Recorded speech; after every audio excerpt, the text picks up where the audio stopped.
इन वंदे मातरम, इंकलाब जिंदाबाद, भारत माता की जय। मैं सैनिक चंदू चौहान। हमारे जो पीड़ित जवान है उसका दर्द, ये यूट्यूब चैनल सिर्फ पीड़ित जवान का दर्द बताने के लिए है। अकेले निकलते हैं तब हमारा एक पुलिस थाना में एक वेरिफिकेशन होता है। वहां से हमारा कैरेक्टर तो अच्छा होता है, पर जब सेना से हमें निकाल दिया जाता है तो हम एक देशद्रोही की तरह हो जाते हैं।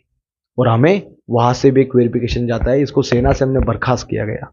मतलब हम डिसिप्लिन सोल्जर बनने जाते और वहां से हम अनडिसिप्लिन सोल्जर होके आते। ज्ञानेश्वर जी ये बुल्ढाना से आए, आज साल इन्होंने देश की हिफाजत की इनके पापा ने, और इनको 13 रुपए तक नहीं मिले, ना ही कोई फैसिलिटीज, ना ही कुछ सुविधा, और एक देशद्रोही की तरह जिंदगी जी रहे।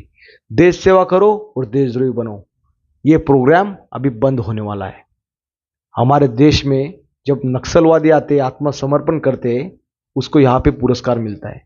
आतंकवादी आते, उनको यहाँ पे बिरयानी खिलाई जाती है। सेना से जब अधिकारी घर भेज देते, वो जिल्लत की तरह जिंदगी जीता है। तो ये जिंदगी बर्बादी होने से बचने के लिए हमने ये आंदोलन छेड़ के रखा है। ये आंदोलन कभी नहीं रुकेगा। सर आपके पापा का नाम क्या है? मेरे पापा का नाम मधुकर हनुमंता उबरहंडे।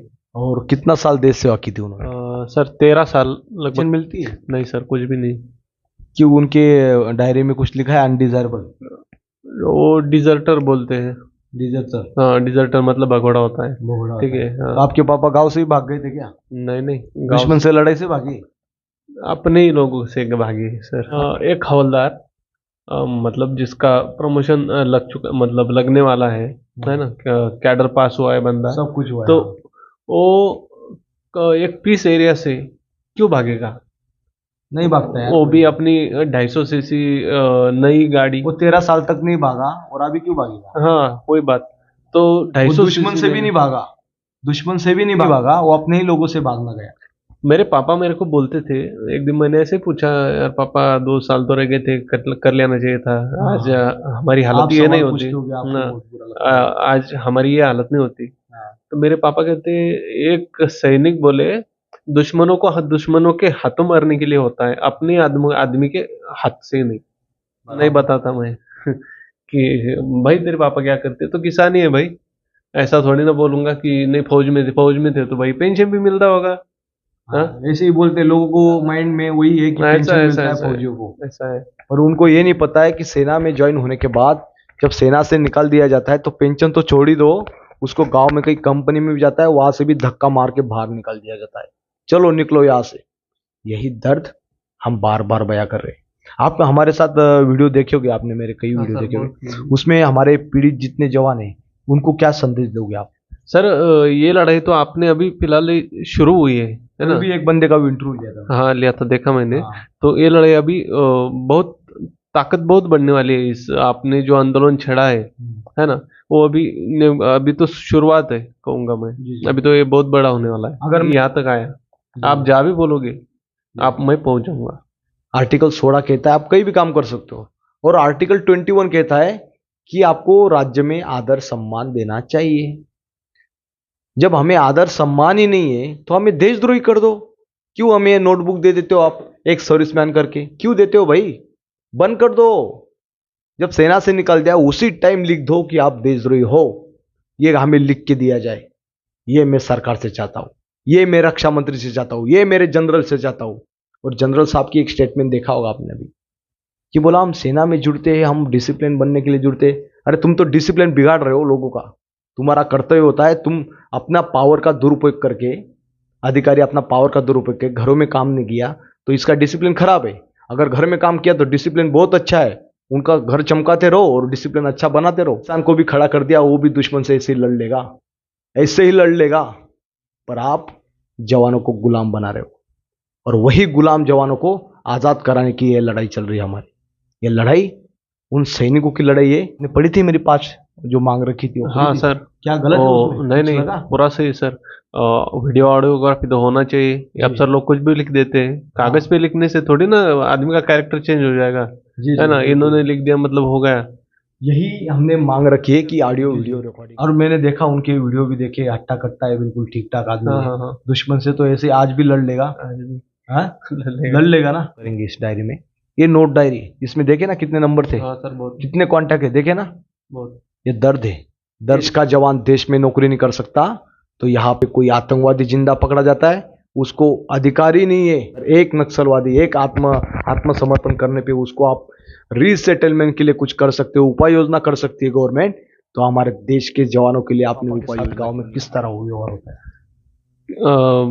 व्यवहार तो मतलब लोग बोलते हैं यार इसका क्या है, इसका तो निकाल दिया है फौज से। हाँ मतलब जैसे कि हमारे पापा कुछ देशद्रोही वाली घटना करके आए उधर से, हाँ, वो तो नहीं आए ना। सरकार को बार बार सवाल कर रहा हूँ, अगर आतंकवादी बनने के लिए जाते हैं तो आज के बाद कोई सेना में जाएगा नहीं। जवान है, सीना ठोक के बोलते हम किसान के जवान हैं, और किसान के लोग ही देश की संभालता है। एक किसान पूरा देश को संभालता है, खाना पीना आपको खाना खिलाता है, अनाज खिलाता है। अगर किसान नहीं रहा तो आप खाने पीने में मोहताज हो जाओगे। पर एक जवान उसी का बेटा होता है, वो बॉर्डर संभालता है, और उसी को गुलाम बना के रखा है आप लोगों ने। सरकार ने उनको गुलाम बना के रखा है। अगर सरकार इन लोगों को गुलाम से आजाद करा नहीं सकती तो आप छोड़ दिए आपकी चेयर, या बंद कर दीजिए आपका ड्रामा। पुलिस बिलिस सारा प्रशासन आपने गुलाम बना के रखा है। ये गुलाम से आजाद कराने के लिए अभी हम पीड़ित जवान लाखों की संख्या में तादाद में अभी उतरेंगे रस्तों पे। अगर न्याय नहीं मिला तो अगला प्लान के लिए आप तैयार रहना, और पूरी मिलिट्री से लेकर पूरा डिपार्टमेंट लगा देना। हर एक पीड़ित जवान एक सैनिक 1 लाख के बराबर होता है, उसी तरह सैनिक उतरेगा पूरे ताकत से, जोश से। जितने भी जवान 10 साल 5 साल 1 साल 2 साल जिनको भी डिसिप्लिन के नाम पे घर भेजा है, वो जवान अभी लाखों की संख्या में उतरेगा। कभी जवान देशभक्ति के लिए गए थे, ना कि आतंकवादी होने गए थे। बांग्लादेश से लोग आते हैं, उनको नागरिक बनता है। पाकिस्तान से सीमा इधर आते, उसको नागरिक बनाया जाता है, उसको टिकट तक मिलता है। और अभिनंदन चाय पी के आता है पाकिस्तान में, उसको मेडल दिया जाता है। और मैं 3 महीना 21 दिन पाकिस्तान में सजा खाता हूँ, यातना खाता हूँ, मेरे हाथ में कटोरा दिया जाता है। हिंदुस्तान के हर कोने कोने पहुंचाना, और हम आगे बहुत बड़ा प्लान करने जा रहे हैं। इसमें जितने भी पीड़ित जवान हो गए, आप छोड़ देना आपका घर और निकल जाना आपका कलंक निकालने के लिए। आप न्याय लो, या तो मर जाओ, या तो शहीद हो जाओ। यही आपकी न्याय यात्रा रही।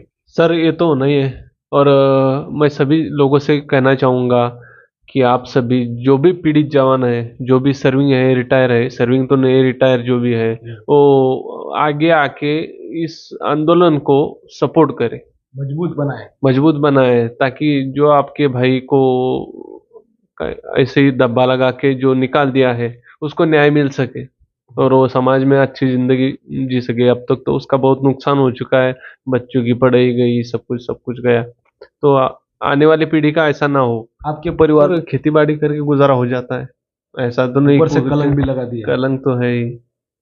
यही कलंक मिटाने के लिए हम लड़ाई लड़ रहे हैं।